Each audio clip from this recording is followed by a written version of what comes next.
l'opposition togolaise ne saisira pas les juridictions compétentes pour contester les résultats de la présidentielle. L'annonce a été faite vendredi à Lomé lors d'une conférence de presse.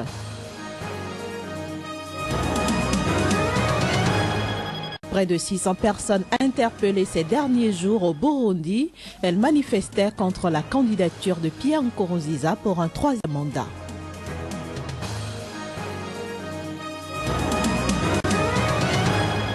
Enfin, l'archevêque de Bangui donne de la voix dans l'affaire de viol d'enfants en Centrafrique. Il juge les faits inhumains, inadmissibles et criminels.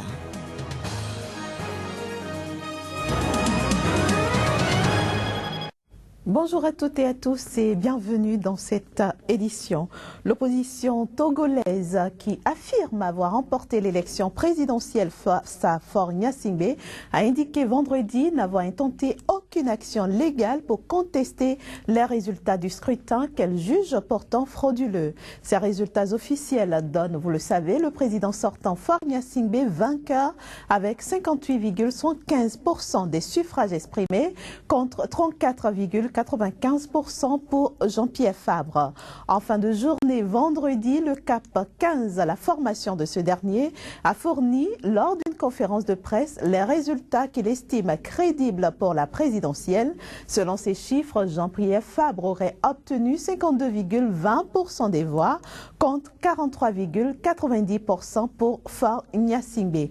Rappelons que les différentes missions d'observation électorale ont jugé le scrutin libre et transparent sans signaler de fraude.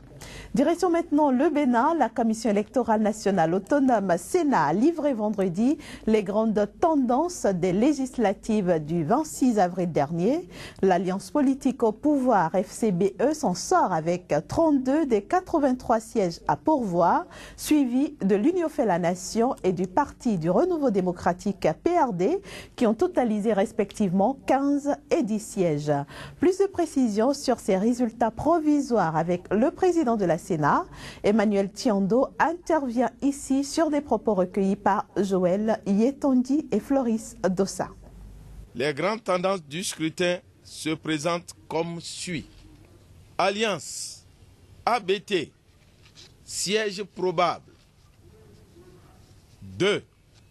Alliance éclaireur,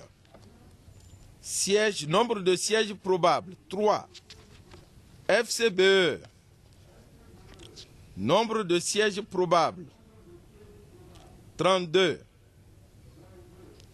PRD, nombre de sièges probables 10. UB, nombre de sièges probables 2. AND, nombre de sièges probables 4. Alliance Soleil, nombre de sièges probables 4. Alliance FDU, nombre de sièges probables 4. L'Union fait la Nation, nombre de sièges probables 15. Alliance RB-RP 7. Soit au total 83 sièges. Je voudrais encore une fois rappeler qu'il ne s'agit que de grandes tendances qui seront soit confirmées ou infirmées par la Cour constitutionnelle.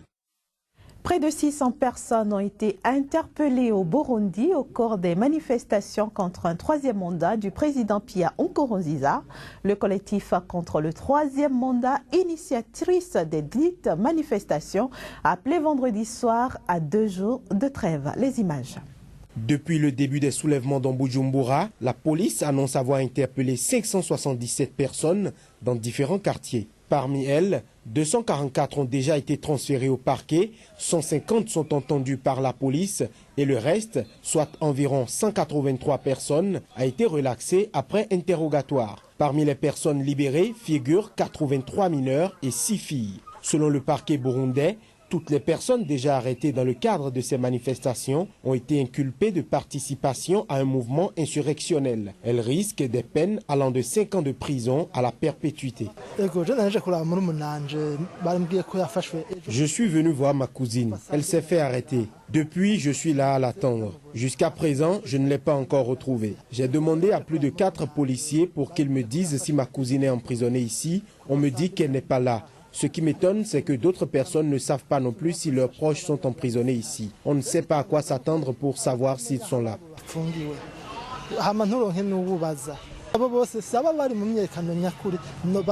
Tous ceux qui ont été arrêtés n'étaient pas dans les manifestants. Ils prennent des passants, c'est ce qui m'étonne. Même s'ils sont fautifs, ils ont le droit de manger, on ne leur donne rien. Et aussi la visite de leur famille. Tout cela fait peur à la population, ne pas savoir où elle sera demain. 6 civils et un soldat ont été tués durant ces jours de protestation contre le nouveau mandat de Pierre Nkurunziza, tandis que 66 civils ont été blessés, selon un bilan fourni par la Croix-Rouge du Burundi. Une partie des blessés l'ont été par arme à feu, la police burundaise n'hésitant pas à tirer à balles réelles. Le collectif contre le 3e mandat du président Nkurunziza a annoncé une trêve de 2 jours consacrée à organiser une inhumation digne des manifestants tués et sera en outre l'occasion pour mieux organiser les manifestations de la semaine prochaine. Direction la République centrafricaine où l'affaire de viol d'enfants par des soldats suscite des réactions. Cette fois-ci, c'est l'archevêque de Bangui qui réagit, qualifiant les faits d'inhumains, d'inadmissibles et de criminels. On l'écoute. Les enquêtes judiciaires qui vont être faites, il y a une grande marge.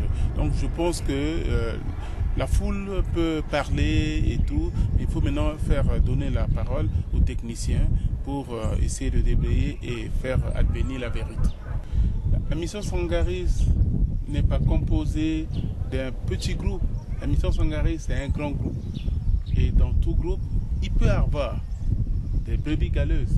Et cela ne veut pas dire qu'on doit jeter l'anathème ou l'opprobre sur un groupe. Bien au contraire, il va falloir maintenant demander à ceux qui seraient coupables de répondre de leurs actes. Mais la mission Sangaris doit rester avec ses objectifs et aussi les moyens qu'on lui a assignés pour continuer ici, mais loin de là de généraliser ou de faire l'amalgame ou de considérer que tous les éléments Sangaris sont maintenant des pédophiles. Non.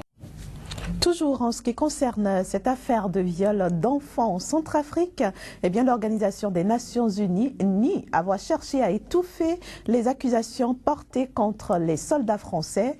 Alors que la justice française poursuit son enquête, eh bien l'ONU appelle à la tolérance zéro vis-à-vis de ces crimes. Reportage. Plusieurs ONG ont demandé aux Nations Unies de faire toute la lumière sur l'affaire d'abus sexuels en Centrafrique, accusant l'ONU d'avoir voulu étouffer l'affaire après la suspension d'un de ses cadres humanitaires.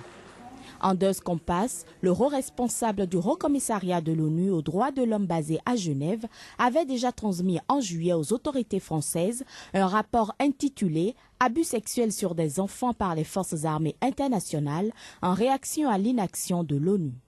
Il a été suspendu le 17 avril et fait depuis l'objet d'une enquête des Nations Unies. Les témoignages circonstanciés des enfants contenus dans le document de l'ONU portent sur une période allant de décembre 2013 à juin 2014 et ont justifié l'ouverture d'une enquête préliminaire fin juillet 2014 à Paris, restée secrète. Pour Rupert Colville, le haut-commissaire aux droits de l'homme, toute insinuation affirmant que l'ONU aurait essayé de couvrir des abus sexuels sur des enfants est franchement offensante. Il déclare qu'il devrait y avoir zéro tolérance à l'égard des forces de maintien de la paix ou de toute autre personne dans le domaine des abus sexuels, des viols et des violences. Les allégations sur ce qui s'est passé avec ces enfants sont terribles. Les détails contenus dans les interviews avec les victimes supposées et les témoins par les enquêteurs de l'ONU, dont l'un de notre équipe l'été dernier, sont particulièrement odieux. Nous sommes très contents que les autorités françaises enquêtent sur cela et qu'ils prévoient d'appliquer la plus stricte sévérité concernant les sanctions prévues par la loi si qui que ce soit s'avérait coupable. C'est incroyablement important, pas seulement pour établir un précédent, mais aussi pour dissuader. Et il y a eu bien trop d'incidents impliquant des troupes engagées dans le maintien de la paix, que ce soit au sein des troupes des Nations Unies ou, dans ce cas précis, des forces qui opèrent de façon indépendante. Le ministère français de la Défense a expliqué mercredi avoir été saisi de témoignages d'enfants centrafricains accusant d'agression sexuelle des militaires français de l'opération Sangaris. Le ministre assure que l'armée n'a rien à cacher et promet des sanctions si les faits sont avérés. En Turquie, la police est intervenue vendredi dans un quartier d'Istanbul pour disperser des manifestants. Ces derniers dénonçaient l'interdiction faite par le gouvernement aux syndicats de célébrer le 1er mai sur l'emblématique place Taksim. Ils étaient un millier de manifestants réunis à quelques kilomètres de l'emblématique place Taksim pour dénoncer l'interdiction du gouvernement islamo-conservateur à y célébrer le 1er mai. Mais c'est à coups de canon à eau et de gaz lacrymogène que les manifestants ont été repoussés par les forces de l'ordre turques. Une situation face à laquelle la réaction des protestataires ne s'est pas fait attendre. Ils ont à leur tour riposté par des jets de bouteilles, de pierres et des tirs de feux d'artifice. Précisons que la manifestation a été organisée par des groupes de militants et de partis d'extrême gauche. Au total, 134 personnes ont été arrêtées par la police au cours de l'intervention. Rappelons que le président d'Istanbul interdit les manifestations syndicales sur la place de Taksim depuis 2 ans. L'interdiction fait suite à une vague de manifestations sans précédent en 2013, destinée à dénoncer la dérive islamiste et autoritaire de son régime. Au Népal, les opérations de sauvetage continuent après la tragédie qui a fait plus de 6000 morts. Malgré leurs efforts, les équipes de sauvetage éprouvent beaucoup de difficultés à atteindre les zones montagneuses les plus touchées, certaines se trouvant à 5 jours de marche.